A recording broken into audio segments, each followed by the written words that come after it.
sehemu za Mwingi Central, Mwingi North, Mwingi West, tukipatiana mizinga ya nyuki ambayo inaitwa modern beehive, Langston beehives, tukipatiana mbuzi ambazo zinaitwa gala goats, tukipatiana pia kuku.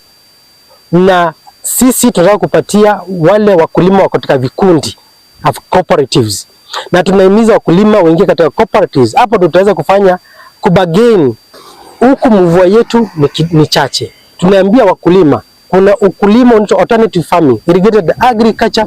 Tunafanya ukulima inaitwa ya nyuki, ukulima ya mbuzi, ukulima ya nyuki. Hii inafanya vizuri kwetu, na sisi tunatarajia hii program tunafanya ni kaunti mzima. Zile mbegu zetu tunalea huko nyumbani, naona tutakuwa na breed nzuri na itatusaidia sisi kama wenye kikundi.